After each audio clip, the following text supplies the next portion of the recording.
Hallelujah, hallelujah. മഹത്വവും ജ്ഞാനവും സ്തോത്രവും ബഹുമാനവും ശക്തിയും ബലവും മഹത്വവും ജ്ഞാനവും സ്തോത്രവും ബഹുമാനം ശക്തിയും ബലവും യേശുവിന്. ഹല്ലേലൂയ, ഹല്ലേലൂയ, ഹല്ലേലൂയ, ഹല്ലേലൂയ. മഹത്വവും ജ്ഞാനവും സ്തോത്രവും ബഹുമാനം ശക്തിയും ബലവും യേശുവിന്. ആമേൻ. മഹത്വവും ജ്ഞാനവും സ്തോത്രവും ബഹുമാനം ശക്തിയും ബലവും യേശുവിന്. ആമേൻ. മഹത്വവും ജ്ഞാനവും സ്തോത്രവും ബഹുമാനം ഹല്ലേലൂയ. ദൈവത്തിന് മഹത്വം, ദൈവത്തിന് മഹത്വം. ഇന്ന് കാണാപാഠം പഠിക്കാനുള്ള വാക്യങ്ങൾ ആർക്കെങ്കിലും കാണാപാഠം പഠിക്കാൻ സാധിച്ചുവെങ്കിൽ അത് പറയാം. ഹല്ലേലൂയ. ബ്രദറെ ഞാൻ പറയാം, എന്റെ വേഴ്സ് പെൻഡിങ് ഉണ്ടല്ലോ. അതെ അതെ, അത് പറഞ്ഞോ. ഓക്കെ, കൊളോസ്യർ 3:16-17 പറയുന്നു, let the word of Christ dwell in you richly in all wisdom, teaching and admonishing one another in psalms and hymns and spiritual songs, singing with grace in your hearts to the Lord. And whatsoever you do in word or deed, do all in the name of Lord Jesus, giving thanks to God and the Father by him. 18-19 ഞാൻ പഠിച്ചിട്ടുണ്ട്, പറയാൻ ശ്രമിക്കാം ബ്രദറെ. Wives, submit yourselves unto your own husbands as it is fit in the Lord. Husbands, love your wives and be not bitter against them. കർത്താവ് അനുഗ്രഹിക്കട്ടെ ബ്രദറെ, കർത്താവ് അനുഗ്രഹിക്കട്ടെ. Thank you. ദൈവത്തിന് നന്ദി പറയുന്നു. ആരെങ്കിലും പറയാൻ ശ്രമിക്കുന്നുണ്ടോ?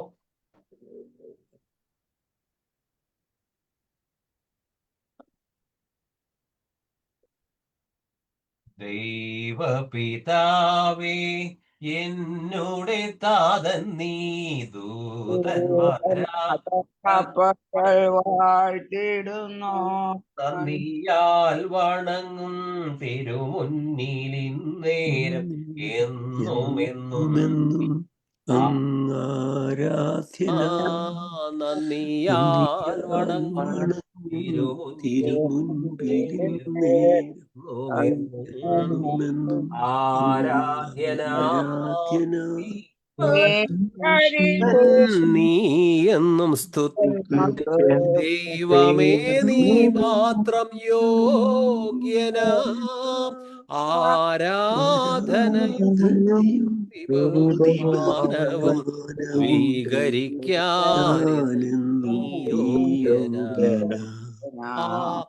ആരാധനയും ബഹുമാനവും സ്വീകരിക്കാനും നീ യോഗ്യനാം. യേശുവേ നാഥ കർത്തനാം രക്ഷകൻ, ദൂതന്മാരാ പകൽ വാഴ്ത്തിയിടുന്നു, നന്ദിയാൽ വണങ്ങും തിരുമുന്നിലിന്നേരം എന്നുമെന്നും നീ ആരാധ്യനാം. നന്ദിയാൽ വണങ്ങും തിരുമുന്നിലിന്നേരം എന്നുമെന്നും ആരാധ്യനാം. നീ പരിശുദ്ധൻ, നീ എന്നും സ്തുത്യൻ. ദൈവമേ നീ മാത്രം യോഗ്യനാം ആരാധനയും സ്തുതി ബഹുമാനവും സ്വീകരിപ്പാനെന്നും നീ യോഗ്യനാം. ആരാധനയും സ്തുതി ബഹുമാനവും സ്വീകരിപ്പാനെന്നും നീ യോഗ്യനാം. പാവനാത്മാവേ ആശ്വാസപ്രദനേ, ദൂതന്മാർ പകൽ വാഴ്ത്തിയിടുന്നു, നന്ദിയാൽ വണങ്ങും നേരം എന്നുമെന്നും ആരാധ്യനാം നന്ദിയാൽ വണങ്ങും തിരുമുന്നിലെ നേരം എന്നുമെന്നും ആരാധ്യനാം നീ പരിശുദ്ധൻ നീ എന്നും സ്തുത്യൻ ദൈവമേ നീ മാത്രം യോഗ്യനാം ആരാധനയും സ്തുതി ബഹുമാനവും സ്വീകരിക്കാനെന്നും നീ യോഗ്യനാം ആരാധനയും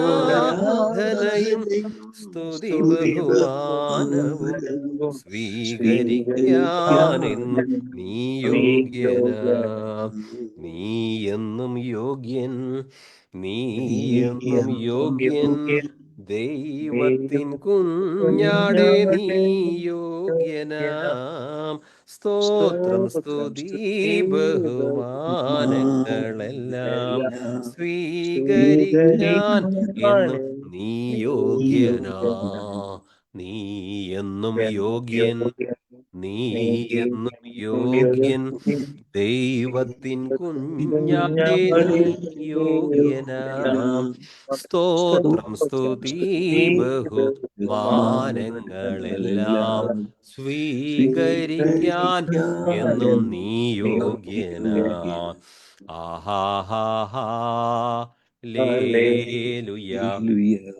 ആഹാഹാ ലേലുയ ആഹാഹാ ലേലുയ ആഹാഹാ ലേലുയ ആഹാഹാ ലേലുയ ആഹാഹാ ലേലുയ ആഹാഹാ ലേലുയ ആഹാഹാ ലേലുയ നിൻ മഹാകൃപയ്ക്കായി അങ്ങേ ഞാൻ സ്തുതിച്ചിടുമെന്നും നിൻ മഹാകൃപയ്ക്കായി അങ്ങേ സ്തുതിച്ചിടുമെന്നും ജീവനുള്ള കാലത്തോളം സ്തുതി ഉയർത്തി സിംഹാസനത്തിൽ വസിക്കും കുഞ്ഞാടിനെ ഞാൻ ജീവനുള്ള കാലത്തോളം വിശുദ്ധ കൈകളുയർത്തി സിംഹാസനത്തിൽ വസിക്കും കുഞ്ഞാടിനെ സ്തുതിക്കും ഞാൻ നിൻ മഹാകൃപയ്ക്കായി അങ്ങേ ഞാൻ സ്തുതിച്ചിടുമെന്നും നിൻ മഹാകൃപയ്ക്കായി അങ്ങേ ഞാൻ സ്തുതിച്ചിടുമെന്നും. കർത്താവിൻ്റെ പരിശുദ്ധ നാമത്തിന് മഹത്വമുണ്ടാകട്ടെ. അത്ഭുതകരമായി ഓരോ ദിവസവും നമ്മെ കൃപയാൽ താങ്ങി നടത്തുന്ന സ്വർഗീയ പിതാവിന് സ്തോത്രം. നിത്യമായ സ്നേഹത്താൽ നമ്മെ സ്നേഹിക്കുന്ന കർത്താവിന് സ്തോത്രം. ഓരോ ദിവസവും ആശ്വസിപ്പിച്ച് വഴി നടത്തുന്ന പരിശുദ്ധാത്മാവിന് സ്തോത്രം. കൊളോസ്യ ലേഖനം 3-ാം അധ്യായം 17-ാം വാക്യം. വാക്കിനാലോ ക്രിയയാലോ എന്തു ചെയ്താലും സകലവും കർത്താവായ യേശുവിൻ്റെ നാമത്തിൽ ചെയ്തും അവൻ മുഖാന്തരം പിതാവായ ദൈവത്തിന് സ്തോത്രം പറഞ്ഞും കൊണ്ടിരിപ്പിൻ. ഒരു ഭാഗത്ത് ക്രിസ്തു മുഖാന്തരം പിതാവിന് സ്തോത്രം പറഞ്ഞുകൊണ്ടിരിക്കണം. അതേസമയം തന്നെ വാക്കും പ്രവൃത്തിയും അതെല്ലാം ദൈവനാമ മഹത്വത്തിനായി തീരണം. വളരെ വർഷങ്ങൾക്ക് മുമ്പ് ഒരു സാധുവായ ചെരുപ്പ് കുത്തി അദ്ദേഹത്തിൻ്റെ ആ ചെറിയ ഷോപ്പിൽ ധാരാളം ബൈബിൾ വാക്യങ്ങൾ പതിച്ചു വച്ചിട്ടുണ്ട്. വരുന്നവർക്ക് വായിക്കുവാൻ സുവിശേഷ ലഘുലേഖകളുണ്ട്. വളരെ വിശുദ്ധനായ ഒരു മനുഷ്യനാണ്. അദ്ദേഹം ചെരുപ്പ് കുത്തുമ്പോൾ വളരെ സൂക്ഷ്മതയോടെ എല്ലാ കാര്യങ്ങളും യാതൊരു കൃത്രിമത്വവുമില്ലാതെ ഈടുറ്റ നിലയിലാണ് അദ്ദേഹം ചെരുപ്പുകൾ നിർമ്മിച്ചതും നന്നാക്കിയതും. അപ്പോൾ ഒരു കുട്ടി അദ്ദേഹത്തോട് ചോദിച്ചു, നിങ്ങൾ എന്തുകൊണ്ടാണ് ഇത്രയും ഭംഗിയായി കൃത്യതയോടെ ഈ ചെരുപ്പ് നിർമ്മിക്കുന്നതും റിപ്പയർ ചെയ്യുന്നതും? അപ്പോൾ അദ്ദേഹം പറഞ്ഞു, ഞാൻ എൻ്റെ പ്രവൃത്തികൾക്ക് കണക്ക് കൊടുക്കേണ്ട ഒരു ദിവസം, ക്രിസ്തുവിൻ്റെ ന്യായാസനത്തിന് മുമ്പാകെ നിൽക്കുന്ന ഒരു ദിവസമുണ്ട്. അതുകൊണ്ട് ഞാൻ എൻ്റെ വാക്കും പ്രവൃത്തിയും വളരെ സൂക്ഷ്മതയോടെയാണ് ചെയ്തുകൊണ്ടിരിക്കുന്നത്. ഇതേ കൊളോസ്യ ലേഖനം 3-ാം അധ്യായത്തിൽ പറയുന്നുണ്ട്, നിങ്ങളുടെ മക്കൾ 21 തൊട്ട്, നിങ്ങളുടെ മക്കൾ പിതാക്കന്മാരെ നിങ്ങളുടെ മക്കൾ അധൈര്യപ്പെടാതിരിക്കേണ്ടതിന് അവരെ കോപിപ്പിക്കരുത്. പിതാക്കന്മാർക്കുള്ള ഉത്തരവാദിത്വം. വെറുതെ ശാസിച്ചു കൊണ്ടിരുന്നാൽ പോരാ. ദാസന്മാരെ, ജഡപ്രകാരമുള്ള യജമാനന്മാരെ സകലത്തിലും അനുസരിക്കുവിൻ. മനുഷ്യരെ പ്രസാദിപ്പിക്കുന്നവരെ പോലെ ദൃഷ്ടിസേവകളാലല്ല, കർത്താവിനെ ഭയപ്പെട്ടുകൊണ്ട് ഹൃദയത്തിൻ്റെ ഏകാഗ്രതയോടെ അത്രേ അനുസരിക്കേണ്ടത്. നിങ്ങൾ ചെയ്യുന്നതൊക്കെയും മനുഷ്യർക്കെന്നല്ല, കർത്താവിനെന്ന പോലെ മനസ്സോടെ ചെയ്യുവിൻ. ഒരുപക്ഷെ ബോസ് ന്യായമായ കൂലി തരുന്നില്ലായിരിക്കാം. പക്ഷേ നിങ്ങൾ ചെയ്യുന്നതൊക്കെയും മനുഷ്യർക്കെന്നല്ല, കർത്താവിനെ എന്ന പോലെ മനസ്സോടെ ചെയ്യുവിൻ. അവകാശമെന്ന പ്രതിഫലം കർത്താവ് തരും എന്നറിഞ്ഞ്. ആ യജമാനൻ ഒരുപക്ഷെ ന്യായമായ കൂലി തരുന്നില്ലായിരിക്കാം ചെയ്യുന്ന ജോലിക്ക്. പക്ഷേ യഥാർത്ഥ യജമാനനായ കർത്താവ് ന്യായമായ പ്രതിഫലം തരും. അവകാശമെന്ന പ്രതിഫലം കർത്താവ് തരും എന്നറിഞ്ഞ് കർത്താവായ ക്രിസ്തുവിനെ സേവിക്കുവിൻ. കൊളോസ്യ ലേഖനം പറയുന്നു, നിങ്ങളുടെ വാക്കും പ്രവൃത്തിയും. 2 കൊരിന്ത്യർ 5:10 നമ്മോട് പറയുന്നത്, എന്തുകൊണ്ടെന്നാൽ ഓരോരുത്തരും തങ്ങളുടെ ശാരീരികതയിൽ ചെയ്തിട്ടുള്ള നന്മ തിന്മകൾക്ക് പ്രതിഫലം സ്വീകരിക്കുന്നതിന് നാം എല്ലാവരും ക്രിസ്തുവിൻ്റെ ന്യായാസനത്തിന് മുന്നിൽ വരണം. എല്ലാറ്റിനും സ്തോത്രം ചെയ്യുക. നിങ്ങൾ വാക്കിനാലോ ക്രിയയാലോ എന്തു ചെയ്താലും സകലവും കർത്താവായ യേശുവിൻ്റെ നാമത്തിൽ ചെയ്തും അവൻ മുഖാന്തരം പിതാവായ ദൈവത്തിന് സ്തോത്രം പറഞ്ഞും കൊണ്ടിരിപ്പീൻ. പിതാവായത് തങ്കച്ചി ആൻ്റി ഒന്ന് മ്യൂട്ടാക്കണം. പിതാവായ ദൈവത്തിന് സ്തോത്രം പറഞ്ഞും കൊണ്ടിരിപ്പീൻ. കൊളോസ്യ ലേഖനം 1-ാം അധ്യായത്തിലും അക്കാര്യം പറയുന്നുണ്ട്.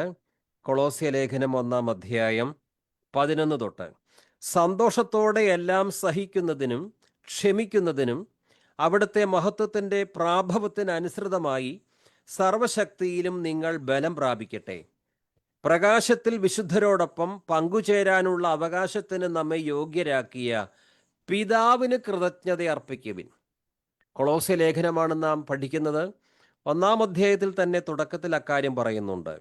പ്രകാശത്തിൽ വിശുദ്ധരോടൊപ്പം പങ്കുചേരാനുള്ള അവകാശത്തിന് നമ്മെ യോഗ്യരാക്കിയ പിതാവിന് സ്തോത്രം ചെയ്യുവിൻ, അഥവാ കൃതജ്ഞത അർപ്പിക്കുവിൻ. ഇനി കൊളോസ്യ 2-ാം അധ്യായം 7-ാം വാക്യത്തിൽ, അവനിൽ വേരുറപ്പിക്കപ്പെട്ടും പണിതുയർത്തപ്പെട്ടും നിങ്ങൾ സ്വീകരിച്ച വിശ്വാസത്തിൽ ദൃഢത പ്രാപിച്ചും കൊണ്ട് അനർഘളമായ കൃതജ്ഞതാ പ്രകാശനത്തിൽ മുഴുകുവിൻ. അവനിൽ, ക്രിസ്തുവിൽ വേരുറപ്പിക്കപ്പെട്ടും പണിതുയർത്തപ്പെട്ടും നിങ്ങൾ സ്വീകരിച്ച വിശ്വാസത്തിൽ ദൃഢത പ്രാപിച്ചും കൊണ്ട് അനർഘളമായ കൃതജ്ഞതാ പ്രകാശനത്തിൽ മുഴുകുവിൻ. ക്രിസ്തു മുഖാന്തരം പിതാവായ ദൈവത്തിന് സ്തോത്രം പറഞ്ഞുകൊണ്ടിരിപ്പിൻ. ക്രിസ്തുവിനെ ഒഴിവാക്കി പിതാവായ ദൈവത്തിന് സ്തോത്രം പറഞ്ഞാൽ അത് എങ്ങനെ ദൈവം സ്വീകരിക്കും? ഇതുപോലെ പിതാവായ ദൈവത്തെ ഒഴിവാക്കി പുത്രന് മാത്രം സ്തോത്രം പറഞ്ഞുകൊണ്ടിരുന്നാൽ അതെങ്ങനെ ശരിയാകും?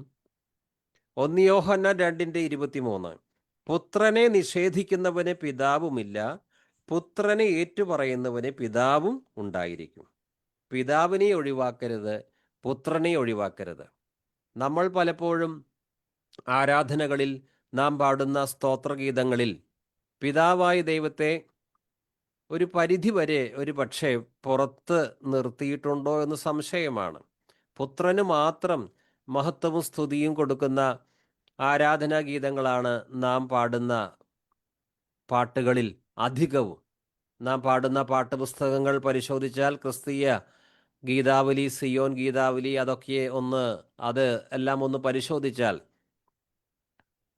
90 പാട്ടുകൾ പുത്രനെ കുറിച്ചുള്ളതാണെങ്കിൽ 10 പാട്ടുകൾ പിതാവിനെക്കുറിച്ച്, പിതാവിനെ മഹത്വപ്പെടുത്തുന്നതായി ഉണ്ടോ എന്നുള്ളത് സംശയമാണ്. അപ്പോൾ പിതാവിനെ ഒഴിവാക്കി പുത്രന് സ്തോത്രം ചെയ്യുവാനല്ല തിരുവചനം നമ്മോട് ആവശ്യപ്പെട്ടിരിക്കുന്നത്. ഇവിടെ നാം വായിക്കുന്ന വാക്യം, വാക്കിനാലോ ക്രിയയാലോ എന്തു ചെയ്താലും സകലവും കർത്താവായ യേശുവിൻ്റെ നാമത്തിൽ ചെയ്തും അവൻ മുഖാന്തരം പിതാവായ ദൈവത്തിന് സ്തോത്രം പറഞ്ഞുകൊണ്ടിരിപ്പിൻ. ക്രിസ്തു ദൈവമാണ്, ക്രിസ്തുവിന് സ്തോത്രം പറയാം. പിതാവ് സർവശക്തനായ ദൈവമാണ്, ക്രിസ്തു മുഖാന്തരം പിതാവായ ദൈവത്തിന് സ്തോത്രം അർപ്പിക്കണം. പിതാവിനെ ഒഴിവാക്കി പുത്രന് മാത്രം സ്തോത്രവും ബഹുമാനവും സ്തുതിയും ആരാധനയും നൽകരുത്. പുത്രനെയും പിതാവിനെയും സ്വന്തമാക്കിയവരാണ് നമ്മൾ. ഇനി നമുക്ക് കൊളോസ്യ ലേഖനം 3-ാം അധ്യായം അടുത്ത 2 വാക്യങ്ങളിലേക്ക് വരാം. ഒരാൾക്ക് കൊളോസ്യ ലേഖനം 3-ാം അധ്യായം 18-ഉം 19-ഉം ഒന്ന് നോക്കി വായിക്കാം. കൊളോസ്യ ലേഖനം 3-ാം അധ്യായം 18-ഉം 19-ഉം. ഭാര്യമാരെ, നിങ്ങളുടെ ഭർത്താക്കന്മാർക്ക് കർത്താവിൽ ഉചിതമാകും വണ്ണം കീഴടങ്ങുവിൻ. ഭർത്താക്കന്മാരെ, നിങ്ങളുടെ ഭാര്യമാരെ സ്നേഹിപ്പിൻ, അവരോട് കയ്പായിരിക്കുകയും അരുത്. ഇനി കുടുംബജീവിതത്തെക്കുറിച്ച് അപ്പസ്തോലനായ പൗലോസ് പറയുകയാണ്. വാക്കും പ്രവൃത്തിയും അധരത്തിൽ നിന്ന് വരുന്ന സ്തോത്രവും. വിശ്വാസികളുടെ കുടുംബജീവിതം എങ്ങനെയായിരിക്കണം? 18-ാം വാക്യത്തിൽ, കൊളോസ്യ ലേഖനം 3:18 ഭാര്യമാരെ, നിങ്ങളുടെ ഭർത്താക്കന്മാർക്ക് കർത്താവിൽ ഉചിതമാകും വണ്ണം കീഴടങ്ങുവിൻ. 19-ാം വാക്യം, ഭർത്താക്കന്മാരെ, നിങ്ങളുടെ ഭാര്യമാരെ സ്നേഹിക്കുവിൻ, അവരോട് കയ്പായിരിക്കരുത്. ഭാര്യമാർക്കുള്ള നിർദ്ദേശം, ഭർത്താക്കന്മാർക്കുള്ള നിർദ്ദേശം. ആദ്യം ഭാര്യമാർക്കുള്ള നിർദ്ദേശം നമുക്ക് ധ്യാനിക്കാം. 18-ാം വാക്യം, ഭാര്യമാരെ, നിങ്ങളുടെ ഭർത്താക്കന്മാർക്ക് കർത്താവിൽ ഉചിതമാകും വണ്ണം കീഴടങ്ങുവിൻ. ഭാര്യമാരെ, നിങ്ങൾ കർത്താവിന് യോഗ്യമാം വിധം ഭർത്താക്കന്മാർക്ക് വിധേയരായിരിക്കുവിൻ. Wives, be subject to your husbands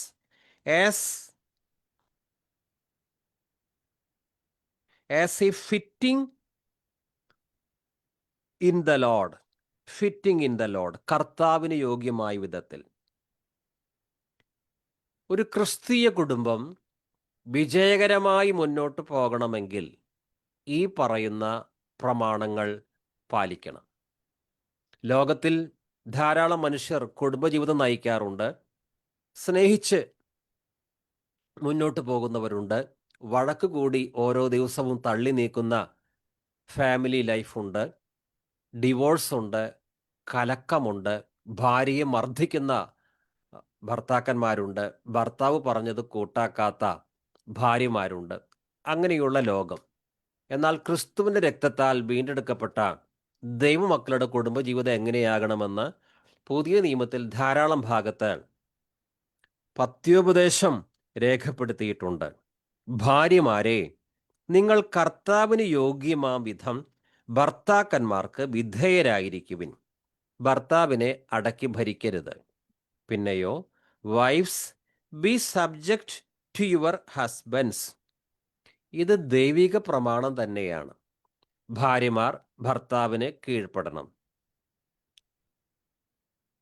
ഉൽപ്പത്തി 3:16 അവിടുന്ന് സ്ത്രീയോട് പറഞ്ഞു, നിന്റെ ഗർഭാരിഷ്ഠതകൾ ഞാൻ വർദ്ധിപ്പിക്കും, നീ വേദനയോടെ കുഞ്ഞുങ്ങളെ പ്രസവിക്കും, എങ്കിലും നിനക്ക് ഭർത്താവിൽ അഭിലാഷമുണ്ടായിരിക്കും, അവൻ നിന്നെ ഭരിക്കുകയും ചെയ്യും. അവൻ നിന്നെ ഭരിക്കുകയും ചെയ്യും. ഭാര്യ ഭർത്താവിനെ ഭരിക്കാൻ പാടില്ല. ദൈവിക വ്യവസ്ഥയെ തകിടം മറിക്കാൻ പാടില്ല. 1 കൊരിന്ത്യർ 11:3 1 കൊരിന്ത്യർ 11:3 പുരുഷന്റെ ശിരസ് ക്രിസ്തുവും സ്ത്രീയുടെ ശിരസ് ഭർത്താവും ക്രിസ്തുവിൻ്റെ ശിരസ് ദൈവവുമാണെന്ന് നിങ്ങൾ അറിയണമെന്ന് ഞാൻ ആഗ്രഹിക്കുന്നു. സ്ത്രീയുടെ ശിരസ് ഭർത്താവാണ്. ഭർത്താവിന് അവൾ വിധേയായിരിക്കണം.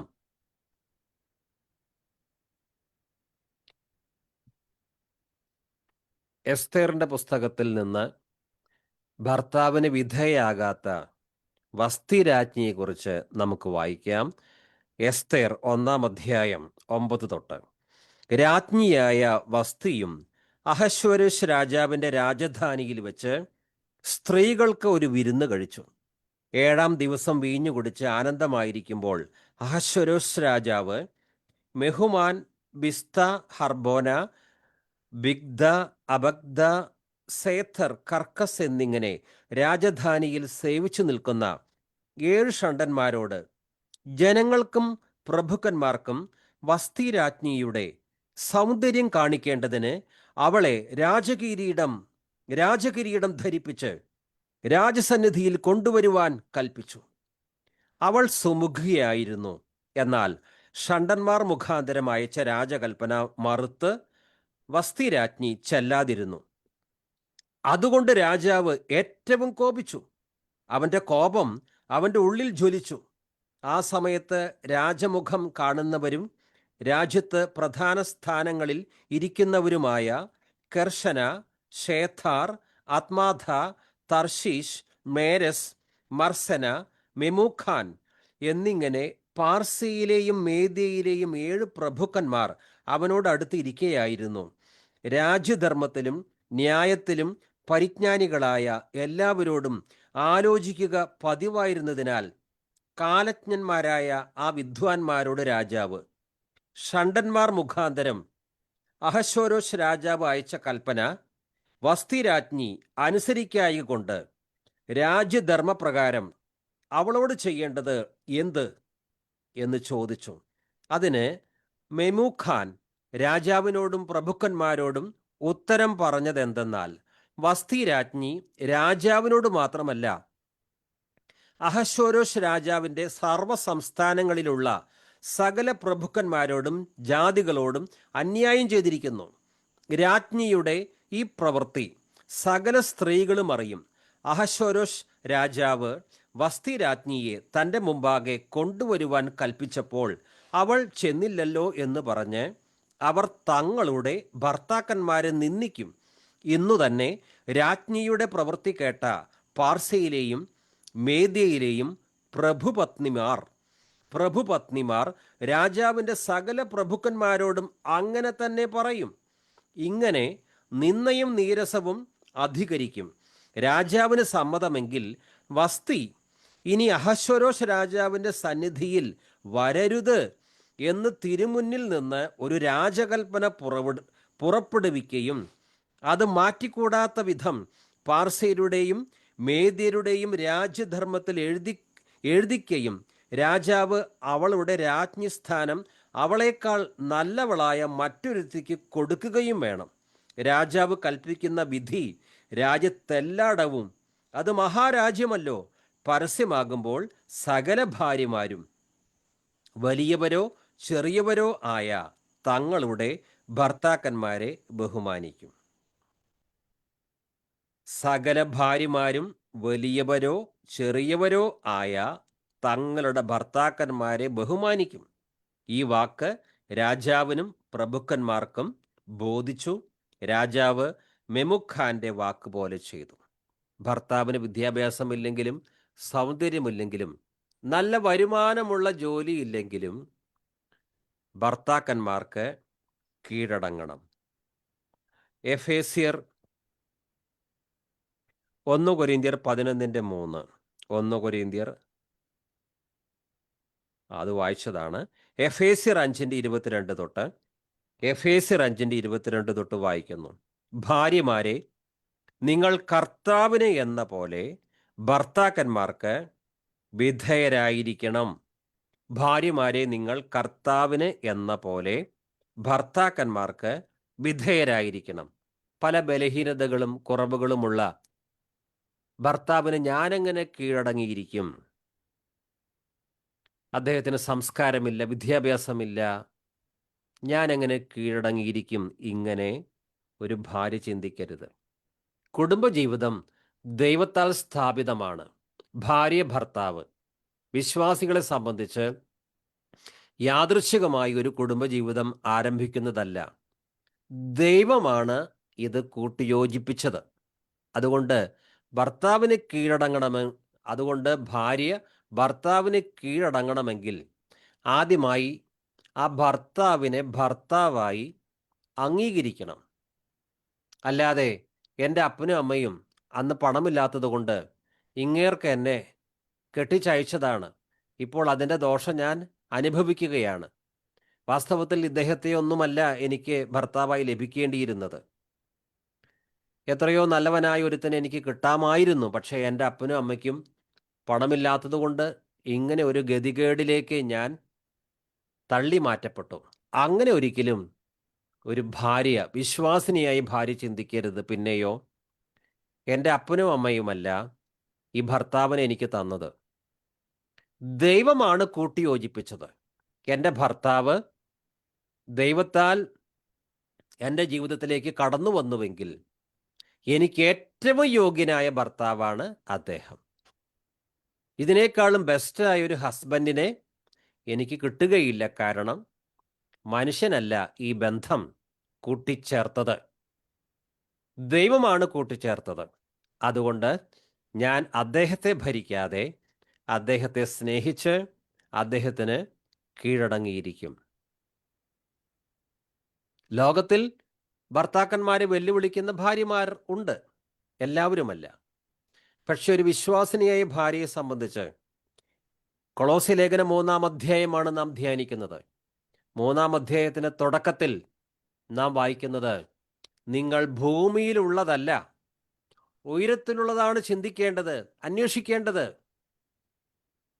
ഞാനിപ്പോൾ എനിക്ക് ബുദ്ധിമുട്ടുണ്ടെങ്കിലും ഈ ബലഹീനതകളും പോരായ്മകളും ഒക്കെയുള്ള ഭർത്താവിനനുസരിച്ചാൽ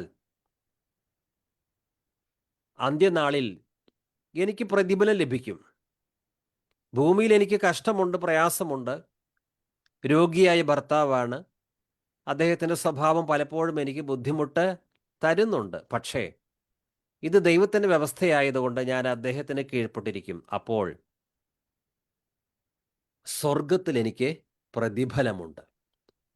കുടുംബജീവിതത്തിൽ എനിക്ക് വിശ്വസ്തത പാലിക്കണമെങ്കിൽ ഈ ബലഹീനതകളും പോരായ്മകളുമുള്ള ഭർത്താവിന് ഞാൻ കീഴ്പ്പെട്ടിരിക്കണം. അതിനെ അർത്ഥം ആ ഭർത്താവ് പറയുന്ന വചനവിരുദ്ധങ്ങളായ കാര്യങ്ങളൊക്കെ അനുസരിക്കുക എന്നുള്ളതല്ല. കാരണം ഈ വാക്യത്തിൽ ഒരു കാര്യം പ്രത്യേകം പറയുന്നുണ്ട്. കൊളോസ്യ 3:18, ഭാര്യമാരെ, നിങ്ങൾ കർത്താവിന് യോഗ്യമാം വിധം ഭർത്താക്കന്മാർക്ക് വിധേയരായിരിക്കുവിൻ. മദ്യപിക്കുന്ന ഭർത്താവ് പറയുകയാണ് ഭാര്യയോട്, നീയും മദ്യപിക്കണം. വചനവിരുദ്ധമായ കാര്യം ചെയ്യുവാൻ ആവശ്യപ്പെടുകയാണെങ്കിൽ അതിനൊക്കെ കീഴടങ്ങിയിരിക്കാനല്ല പറയുന്നത്. ഭാര്യമാരെ, നിങ്ങൾ കർത്താവിന് യോഗ്യമാം വിധം. 1-ാം സ്ഥാനം കർത്താവാണ്, അതിനുശേഷമാണ് ഭർത്താവ്. നിന്റെ ദൈവമായ കർത്താവിനെ നീ പൂർണ്ണ ഹൃദയത്തോടും പൂർണ്ണ മനസ്സോടും സർവശക്തിയോടും കൂടെ സ്നേഹിക്കണം. അത് 1-ാമത്തെ കൽപ്പനയാണ്. അത് ഭാര്യയ്ക്കും ബാധകമാണ്, ഭർത്താവിനും ബാധകമാണ്. കർത്താവിനേക്കാൾ കൂടുതൽ സ്ഥാനം ഭാര്യ ഭർത്താവിന് കൊടുക്കാൻ പാടില്ല. കർത്താവാണ് എപ്പോഴും കുടുംബത്തിൻ്റെ നാഥൻ. കുടുംബനാഥൻ. കർത്താവാണ് കുടുംബത്തിൻ്റെ യഥാർത്ഥ നാഥൻ. ഭാര്യയും ഭർത്താവും കർത്താവിന് കീഴടങ്ങണം. ഭാര്യമാരെ, നിങ്ങൾ കർത്താവിന് യോഗ്യമാം വിധം ഭർത്താക്കന്മാർക്ക് വിധേയരായിരിക്കുവിൻ. എഫേസ്യ ലേഖനം 5:22 തൊട്ട്, എഫേസ്യ 5:22 തൊട്ട്. ഭാര്യമാരെ, നിങ്ങൾ കർത്താവിന് എന്ന പോലെ ഭർത്താക്കന്മാർക്ക് വിധേയരായിരിക്കുവിൻ. എന്തെന്നാൽ ക്രിസ്തു തൻ്റെ ശരീരമായ സഭയുടെ ശിരസ്സായിരിക്കുന്നത് പോലെ ഭർത്താവ് ഭാര്യയുടെ ശിരസ്സാണ്. ഭർത്താവ് ഭാര്യയുടെ ശിരസ്സാണ്. ക്രിസ്തു തന്നെയാണ് ശരീരത്തിൻ്റെ രക്ഷകനും. സഭ ക്രിസ്തുവിന് വിധേയ ആയിരിക്കുന്നത് പോലെ ഭാര്യമാർ എല്ലാ കാര്യങ്ങളിലും ഭർത്താക്കന്മാർക്ക് വിധേയരായിരിക്കണം.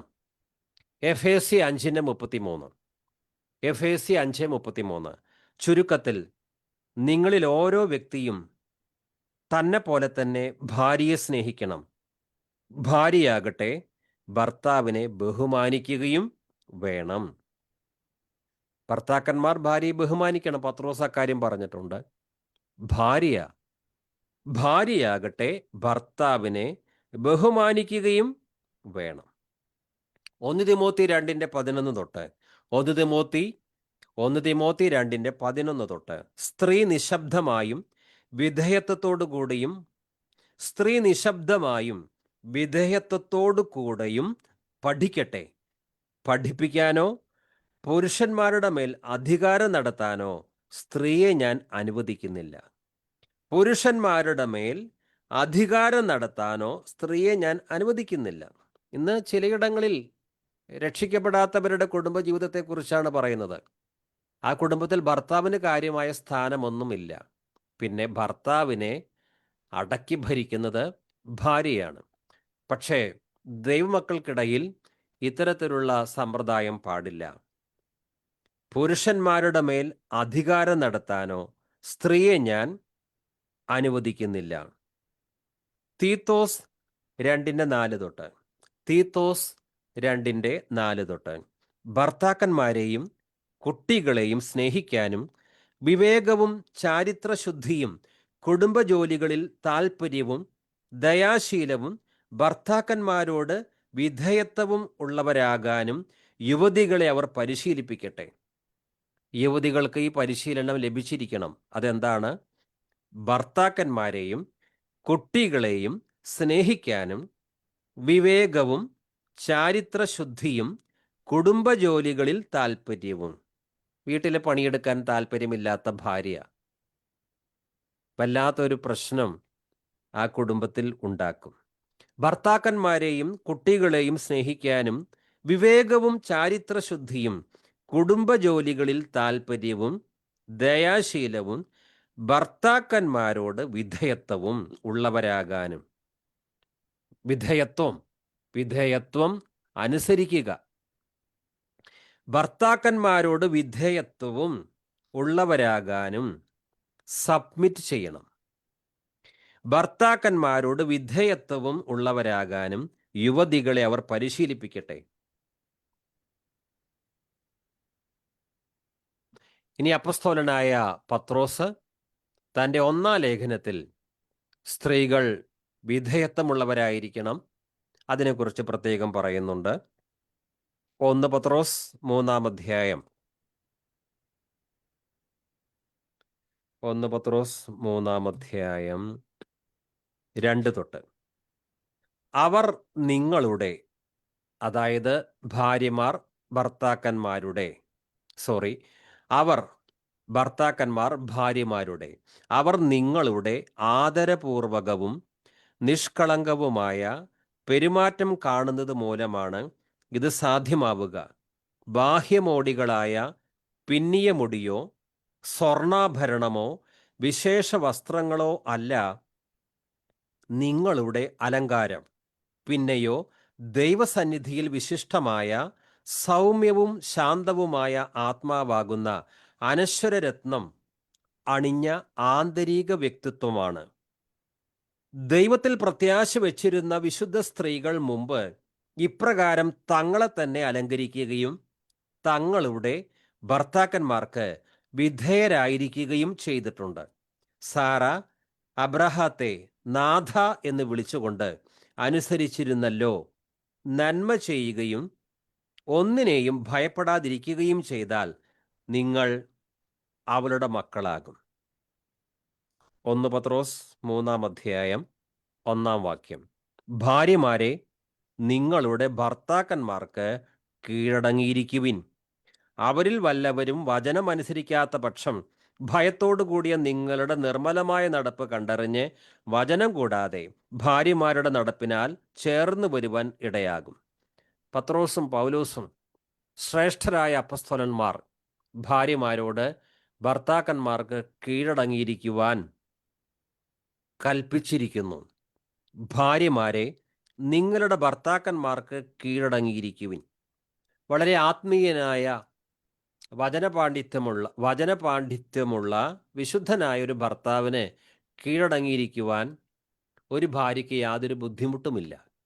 എന്നാൽ വചനം അനുസരിക്കാത്ത മൂർഖനായ ഒരു ഭർത്താവിന് കീഴടങ്ങുവാനോ അതിന് കൂടുതൽ കൃപ വേണം. എൻ്റെ ഭർത്താവ് വളരെ വിശുദ്ധനാണ്, ആത്മീയനാണ്, ഞാൻ അദ്ദേഹത്തിന് കീഴടങ്ങിയിരിക്കുന്നു. അങ്ങനെയുള്ള ഭർത്താവിന് കീഴടങ്ങാൻ വലിയ ബുദ്ധിമുട്ടൊന്നും ഇല്ല. ഇവിടെ ഭാര്യമാരെ, നിങ്ങളുടെ ഭർത്താക്കന്മാർക്ക് കീഴടങ്ങിയിരിക്കുവിൻ. അവരിൽ വല്ലവരും വചനം അനുസരിക്കാത്ത പക്ഷം. ചിലപ്പോൾ ഭർത്താക്കന്മാർ രക്ഷിക്കപ്പെട്ടവരാകണമെന്നില്ല. യഥാർത്ഥത്തിൽ രക്ഷിക്കപ്പെട്ടിട്ടുണ്ടെങ്കിൽ ഭാര്യയെ സ്നേഹിക്കും, ഭാര്യയെ അടിമയെപ്പോലെ കാണുകയില്ല. രക്ഷിക്കപ്പെട്ട ഭർത്താവ് ഭാര്യയെ ബഹുമാനിക്കണമെന്നാണ് 1 പത്രോസ് 3:7 എഴുതിയിരിക്കുന്നത്. അല്ലാതെ അവളെ അടിമയാക്കാനല്ല. എന്നാൽ അതേസമയം തന്നെ ഭർത്താവിൻ്റെ മേൽ അധികാരം നടത്താതെ ഭർത്താവിന് കീഴടങ്ങണം. ഭാര്യമാരെ, നിങ്ങളുടെ ഭർത്താക്കന്മാർക്ക് കീഴടങ്ങിയിരിക്കുവിൻ. അവരിൽ വല്ലവരും വചനമനുസരിക്കാത്ത പക്ഷം. വചനമനുസരിക്കുന്ന ഭർത്താവിന് കീഴടങ്ങാൻ എളുപ്പമാണ്. എന്നാൽ വചനമനുസരിക്കാത്ത രക്ഷിക്കപ്പെടാത്ത ഒരു ഭർത്താവാണെങ്കിലോ അദ്ദേഹത്തെ നിങ്ങൾ ഡിവോഴ്സ് ചെയ്യൂ, ആ ശല്യം ഒഴിവാക്കൂ. അങ്ങനെയല്ല. പിന്നെയോ, അവരിൽ വല്ലവരും വചനം അനുസരിക്കാത്ത പക്ഷം. വചനമനുസരിക്കാത്ത വ്യക്തി ആരാണ്? അവിശ്വാസിയാണ്. വചനം അനുസരിക്കാത്ത പക്ഷം ഭയത്തോടുകൂടിയ നിങ്ങളുടെ നിർമ്മലമായ നടപ്പ് കണ്ടറിഞ്ഞ് വാക്കുകൂടാതെ ഭാര്യമാരുടെ നടപ്പിനാൽ ചേർന്ന് വരുവാൻ ഇടയാകും. ഭർത്താവ് മദ്യപിക്കുന്നവനാണ്, സ്നാനപ്പെട്ടിട്ടില്ല, മൂർഖനാണ്. പക്ഷേ ആ ഭർത്താവിന് ഇതാ കീഴടങ്ങി, ആ ഭർത്താവിനെ സ്നേഹിക്കുന്ന ഭാര്യ ആ ഭർത്താവിന് വേണ്ട ശുശ്രൂഷകളൊക്കെ തക്ക സമയത്ത് ചെയ്തു കൊടുക്കുന്നു. വഴക്കില്ല, വൈരാഗ്യമില്ല.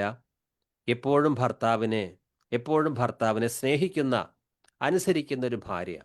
അങ്ങനെയുള്ളൊരു ഭാര്യയാണെങ്കിൽ എത്ര മൂർഖനാണെങ്കിലും ചില നാളുകൾ കഴിഞ്ഞാൽ ഈ ഭാര്യയുടെ നല്ല പെരുമാറ്റം നിമിത്തം ആ ഭർത്താവും ക്രിസ്തുവിലേക്ക് വരുവാൻ, രക്ഷിക്കപ്പെടുവാൻ ഇടയാകും. അതുകൊണ്ടൊരു ഭാര്യ അവൾ കുറെ സഹിച്ചാലും ഭർത്താവിന് കീഴടങ്ങുന്നത് ഏറ്റവും നല്ലതാണ്. ഇതാ നേരെ മറിച്ചൊരു സംഭവം. ഭാര്യ വിശ്വാസിനിയാണ്, സ്നാനപ്പെട്ടവളാണ്. ഭർത്താവാകട്ടെ സ്നാനപ്പെട്ടവനല്ല. ഭർത്താവിന് മദ്യപാനം പോലുള്ള പല ദുശ്ശീലങ്ങളുമുണ്ട്. എന്നാൽ ഈ ഭാര്യയാകട്ടെ ആ ഭർത്താവിന് കീഴടങ്ങാതെ, ഇങ്ങേരെ ശരിയല്ല, ഒരു മദ്യപാനിയാണ്, അങ്ങനെ അദ്ദേഹത്തെ അനുസരിക്കാതെ അദ്ദേഹത്തെ ശാസിച്ചും തർക്കിച്ചും ഒക്കെയാണ് കുടുംബജീവിതം നയിക്കുന്നതെങ്കിൽ ഒരിക്കലും ആ ഭാര്യ നിമിത്തം ആ ഭർത്താവ് മാനസാന്തരപ്പെട്ട് ക്രിസ്തു വിശ്വാസിയാകാൻ പോകുന്നില്ല. എന്നാൽ വചനമനുസരിക്കാത്തൊരു ഭർത്താവ്, അദ്ദേഹത്തിന് കീഴ്പ്പെടുക ബുദ്ധിമുട്ടാണ്. ഒരുപക്ഷെ 10 വർഷം ഒരു ഭാര്യ വചനമനുസരിക്കാത്ത മദ്യപാനിയായ, ചിലപ്പോൾ തല്ലുന്ന ഒരു ഭർത്താവിന് കീഴ്പ്പെട്ടു. 10 വർഷം കഴിഞ്ഞപ്പോൾ ആ ഭർത്താവ് മാനസാന്തരപ്പെട്ടു, ഭാര്യയുടെ സൗമ്യമായ നടപ്പ് കണ്ടിട്ട്. അങ്ങനെ അദ്ദേഹം സ്നാനപ്പെട്ട് നല്ല മനുഷ്യനായി.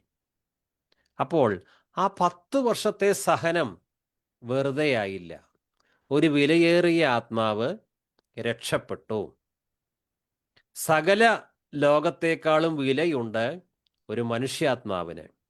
ആ ഭർത്താവ് ഈ ഭാര്യ ഇല്ലായിരുന്നുവെങ്കിൽ മദ്യപിച്ച് പാപം ചെയ്ത് നരകത്തിൽ പോകുമായിരുന്നു. എന്നാൽ ഈ ഭാര്യയുടെ സഹനം വഴി, കീഴടങ്ങൽ വഴി ഇതാ നരകത്തിൽ പോകേണ്ട ആത്മാവ് സ്വർഗരാജ്യത്തിന് അവകാശിയായി. അങ്ങനെ നോക്കുമ്പോൾ ഒരു മനുഷ്യാത്മാവിനെ രക്ഷയിലേക്ക് നയിക്കുവാൻ ഈ 10 വർഷത്തെ അല്ലെങ്കിൽ 15 വർഷത്തെ സഹനം മുഖാന്തരമായി എങ്കിൽ ആ ഭാര്യയ്ക്ക് അതിൽ അഭിമാനിക്കാനുള്ള വകയുണ്ട്. ഞാൻ മാത്രം സ്വർഗത്തിൽ പോയാൽ പോരാ, എൻ്റെ ഭർത്താവും എൻ്റെ കൂടെ സ്വർഗത്തിൽ പോകണം. അതിന് ഞാനിപ്പോൾ അല്പം കണ്ണുനീർ കുടിച്ചാലും കുഴപ്പമില്ല. ഏതെങ്കിലും രീതിയിൽ എൻ്റെ ഭർത്താവ് രക്ഷയിലേക്ക് വരണം. 1 പത്രോസ് 3-1 തൊട്ട്, ഭാര്യമാരെ നിങ്ങളുടെ ഭർത്താക്കന്മാർക്ക് കീഴടങ്ങിയിരിക്കുവിൻ. അവരിൽ വല്ലവരും വചനം അനുസരിക്കാത്ത പക്ഷം ഭയത്തോടുകൂടിയ നിങ്ങളുടെ നിർമ്മലമായ നടപ്പ് കണ്ടറിഞ്ഞ് വാക്കുകൾ കൂടാതെ, അതായത് ഭാര്യയുടെ ഉപദേശം കൂടാതെ, നിങ്ങൾ നന്നായി നടക്കൂ മനുഷ്യ എന്നൊന്നും ഉപദേശിക്കാതെ തന്നെ ഭാര്യയുടെ സ്വഭാവം കണ്ടതുകൊണ്ട്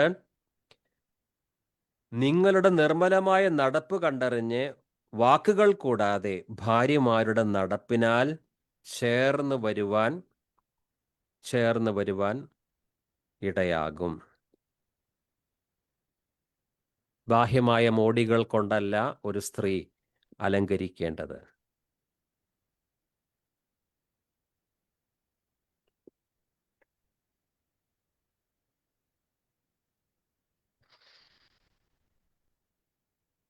കൊളോസിയർ 3:18 നാം ധ്യാനിക്കുന്നത്.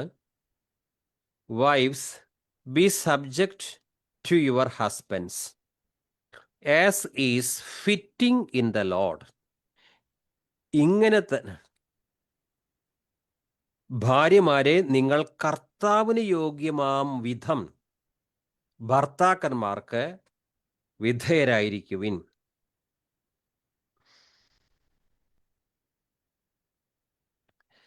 ദൈവത്തിൻ്റെ കൽപ്പനകൾക്ക് വിരോധമായി പ്രവർത്തിക്കുവാൻ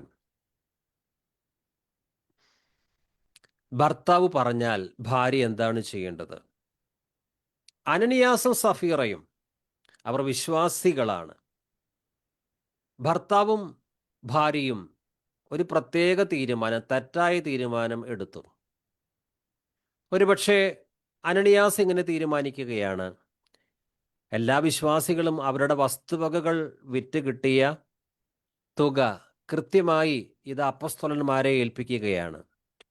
നമുക്കൊരു കാര്യം ചെയ്യാം, സഫീറെ വിലയുടെ യഥാർത്ഥ വില, ഈ വസ്തുവിൻ്റെ, നാം വിറ്റ വസ്തുവിൻ്റെ യഥാർത്ഥ വില മറച്ചു വെച്ചുകൊണ്ട് നമുക്ക് അല്പം കൊടുക്കാം, ഇത് മൊത്തമായ തുകയാണ് എന്ന് വ്യാജം പറഞ്ഞു.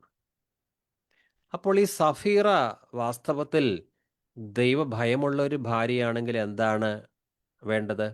എൻ്റെ ഭർത്താവിന് ഞാൻ കീഴ്പ്പെടുകയാണ്, അദ്ദേഹമല്ലേ എൻ്റെ ഭർത്താവ്, അതുകൊണ്ട് അദ്ദേഹം നുണ പറഞ്ഞാൽ ഞാനും ആ നുണയ്ക്ക് കൂട്ടുനിൽക്കണം. കാരണം ഞങ്ങളെ ദൈവം യോജിപ്പിച്ചു, എൻ്റെ ശിരസ് അദ്ദേഹമാണ്. അദ്ദേഹം നുണ പറഞ്ഞാൽ, സാമ്പത്തിക തട്ടിപ്പ് കാണിച്ചാൽ ഞാനും അദ്ദേഹത്തെ സപ്പോർട്ട് ചെയ്യണം. അങ്ങനെയാണോ ചിന്തിക്കേണ്ടത്? അതായത് കർത്താവിനാണ് ഒന്നാം സ്ഥാനം, അതിനുശേഷമാണ് ഭാര്യ ഭർത്താവ്. ഇവിടെ അനനിയാസ് തെറ്റായൊരു തീരുമാനമെടുത്തപ്പോൾ, ഒരു സാമ്പത്തിക തട്ടിപ്പ് നടത്താൻ ശ്രമിച്ചപ്പോൾ ഈ സഫീറ എന്ന ഭാര്യ ഒരിക്കലും എതിർത്തില്ല. മറിച്ച് രണ്ടുപേരും ആ തട്ടിപ്പിന് കൂട്ടുനിന്നു. തദ്ഫലമായിട്ട് എന്താണ് ഉണ്ടായത്? ഭർത്താവും മരിക്കുന്നു, ഭാര്യയും മരിക്കുന്നു. എന്നാൽ നേരത്തെ നമ്മൾ വായിച്ചത് എന്താണ്? ഭാര്യമാരുടെ നല്ല നടപ്പ് മുഖാന്തരം ഭർത്താക്കന്മാരും ചേർന്ന് വരുവാൻ, രക്ഷയിലേക്ക് വരുവാൻ ഇടയാകും. സഫീറ മുഖാന്തരം വാസ്തവത്തിൽ, അഥവാ അനനിയാസ് സാമ്പത്തിക തട്ടിപ്പ് നടത്തുവാൻ താല്പര്യമുള്ള വ്യക്തിയാണെങ്കിലും ഈ സഫീറ സത്യത്തിന് കൂട്ടുനിൽക്കുന്നവളായിരുന്നെങ്കിൽ ഭർത്താവിനെ ഒരുപക്ഷെ അവൾക്ക് നേർവഴിക്ക് തിരിക്കാമായിരുന്നു. അങ്ങനെ ഭർത്താവിൻ്റെ ജീവനും അവളുടെ ജീവനും സംരക്ഷിക്കാമായിരുന്നു. അത് സംഭവിച്ചില്ല. അതുകൊണ്ട് കർത്താവിനെ എതിർക്കുന്ന ഒരു ഭർത്താവാണെങ്കിൽ കർത്താവിൻ്റെ വചനത്തിന് വിരോധമായി പ്രവർത്തിക്കുവാനായി ഭർത്താവ് ഭാര്യയെ നിർബന്ധിച്ചാൽ അതിനൊക്കെ യെസ് പറയണമെന്നല്ല ഈ വാക്യം നമ്മോട് പറയുന്നത്. കാരണം കൊളോസ്യ 3:18 ഭാര്യമാരെ നിങ്ങൾ കർത്താവിന് യോഗ്യമാം വിധം, അതാണ് അതിനാണ് മുൻഗണന. നിങ്ങൾ കർത്താവിന് യോഗ്യമാം വിധം ഭർത്താക്കന്മാർക്ക് വിധേയരായിരിക്കുവിൻ. ലൂക്കോസിന്റെ സുവിശേഷം 14:26. ലൂക്കോസ് 14:26. സ്വന്തം പിതാവിനെയും മാതാവിനെയും ഭാര്യയെയും മക്കളെയും സഹോദരന്മാരെയും സഹോദരിമാരെയും എന്നല്ല, സ്വജീവനെ തന്നെയും വെറുക്കാതെ എൻ്റെ അടുത്ത് വരുന്ന ആർക്കും എൻ്റെ ശിഷ്യനായിരിക്കുവാൻ സാധിക്കുകയില്ല. ക്രിസ്തുവിന് ശിഷ്യനാകണമെങ്കിൽ ഭാര്യയുടെ താല്പര്യത്തെക്കാളും ഭർത്താവിൻ്റെ താല്പര്യത്തെക്കാളും കർത്താവിൻ്റെ താല്പര്യത്തിന് പ്രാധാന്യം കൊടുക്കണം. ഭാര്യ ഭർത്താവിന് കീഴ്പ്പെടണം. അവർ രണ്ടല്ല, ഒന്നാണ്. പക്ഷേ ക്രിസ്തുവിന് ശിഷ്യനാകണമെങ്കിൽ ഭർത്താവിൻ്റെ താല്പര്യം കർത്താവിൻ്റെ താല്പര്യത്തിന് എതിരാണെങ്കിൽ അതിന് ഭാര്യ കൂട്ടുനിൽക്കരുത്. ഇതുപോലെ തന്നെ ഭാര്യയുടെ താല്പര്യം കർത്താവിൻ്റെ താല്പര്യത്തിന് എതിരാണെങ്കിൽ അത്തരം ഭാര്യയുടെ താല്പര്യങ്ങൾക്ക് ഭർത്താവ് കൂട്ടുനിൽക്കരുത്. അനനിയാസിൻ്റെയും സഫീറയുടെയും കാര്യം ക്രിസ്തീയ ഫാമിലികൾ എപ്പോഴും ഓർക്കണം.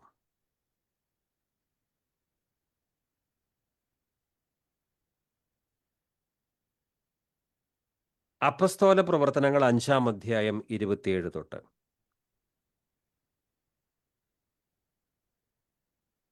അപ്പസ്തോല പ്രവർത്തനങ്ങൾ 5:27 തൊട്ട്. അവർ അവരെ കൊണ്ടുവന്ന് സംഘത്തിൻ്റെ മുമ്പിൽ നിർത്തി. പ്രധാന പുരോഹിതൻ അവരോട് പറഞ്ഞു, ഈ നാമത്തിൽ പഠിപ്പിക്കരുതെന്ന് ഞങ്ങൾ കർശനമായി കൽപ്പിച്ചിരുന്നല്ലോ. എന്നിട്ടും നിങ്ങൾ നിങ്ങളുടെ പ്രബോധനം കൊണ്ട് ജെറുസലേം നിറച്ചിരിക്കുന്നു. ഈ മനുഷ്യൻ്റെ രക്തം ഞങ്ങളുടെ മേൽ ആരോപിക്കുവാൻ നിങ്ങൾ ഉദ്യമിക്കുകയും ചെയ്യുന്നു. പത്രോസും അപ്പസ്തോലന്മാരും പ്രതിവചിച്ചു, മനുഷ്യരെക്കാൾ ദൈവത്തെയാണ് അനുസരിക്കേണ്ടത്. നിങ്ങൾ മരത്തിൽ തൂക്കിക്കൊന്ന യേശുവിനെ നമ്മുടെ പിതാക്കന്മാരുടെ ദൈവം ഉയർപ്പിച്ചു. എല്ലാ ദൈവമക്കൾക്കും ഉള്ള ഒരു പ്രമാണം, കുടുംബജീവിതത്തിലാകട്ടെ, സഭാജീവിതത്തിലാകട്ടെ, ഔദ്യോഗിക ജീവിതത്തിലാകട്ടെ, സുവിശേഷ വേലയിലാകട്ടെ, ഏത് രംഗങ്ങളിലും അപ്ലൈ ചെയ്യാൻ പറ്റിയ ഒരു നിയമം ഇതാണ്. അതെന്താണ്? പത്രോസും അപ്പസ്തോലന്മാരും പ്രതിവചിച്ചു, മനുഷ്യരെക്കാൾ ദൈവത്തെയാണ് അനുസരിക്കേണ്ടത്. ഭർത്താവിന് കീഴടങ്ങണം. എന്നാൽ ദൈവത്തെ ധിക്കരിക്കുവാൻ ഭർത്താവ് പറഞ്ഞാലോ, മനുഷ്യരെക്കാൾ ദൈവത്തെയാണ് അനുസരിക്കേണ്ടത്. ആ വിഷയത്തിൽ മാത്രം. മറ്റെല്ലാ കാര്യങ്ങളിലും ഭർത്താവ് പറയുന്നത് ഭാര്യ അനുസരിക്കണം. പക്ഷേ കർത്താവിനെ എതിർക്കുന്ന ഒരു കാര്യം, അതിലൊരിക്കലും യെസ് പറയാൻ പാടില്ല. അതുകൊണ്ടാണ് wives be subject to your husbands as is fitting in the Lord. Colossians 3:18 ഭാര്യമാരെ നിങ്ങളുടെ ഭർത്താക്കന്മാർക്ക് കർത്താവിൽ ഉചിതമാകും വണ്ണം കീഴടങ്ങുവിൻ. ഇന്ന് നമുക്ക് അല്പം നേരത്തെ ക്ലാസ് അവസാനിപ്പിക്കാമെന്ന് കരുതുന്നു. സെബാസ്റ്റ്യൻ ബ്രദർ പ്രാർത്ഥിച്ച് ആശീർവാദം പറഞ്ഞ് അവസാനിപ്പിക്കും. ഞങ്ങളുടെ സ്വർഗീയ പിതാവേ, കർത്താവേ, ഞങ്ങൾക്ക് ഇന്ന് സന്ധ്യാസമയവും അങ്ങയുടെ സന്നിധിയിൽ കർത്താവെ അങ്ങയുടെ വചനത്തിന് മുമ്പാകെ ആയിരിക്കാൻ കർത്താവ് കൃപയേതനായിട്ട് സ്തോത്രം ചെയ്യുന്നു.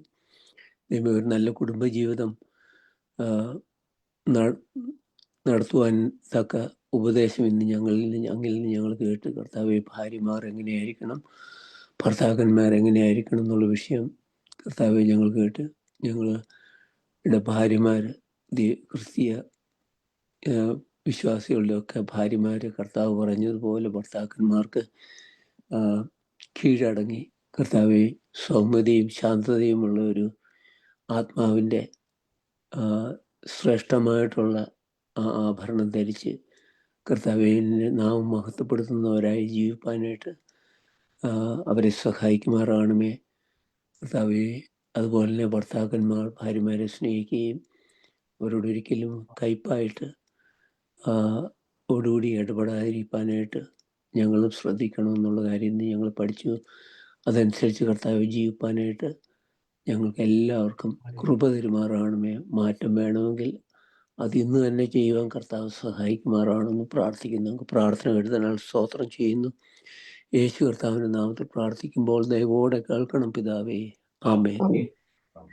പിതാവായ ദൈവത്തിൻ്റെ സ്നേഹവും പുത്രനായ യേശു കർത്താവിൻ്റെ കൃപയും പരിശുദ്ധാത്മാവിൻ്റെ കൂട്ടായ്മയും സകല വിശുദ്ധരോടും കൂടി ഇരിക്കുമാറാകട്ടെ. നമ്മുടെ കർത്താവായ യേശു ക്രിസ്തു മുഖാന്തരം നമുക്ക് ജയം തന്ന ദൈവത്തിന് മഹത്വം. ഹല്ലേലൂയ, ഹല്ലേലൂയ, ഹല്ലേലൂയ. ആമേൻ. കർത്താവേ വരണമേ.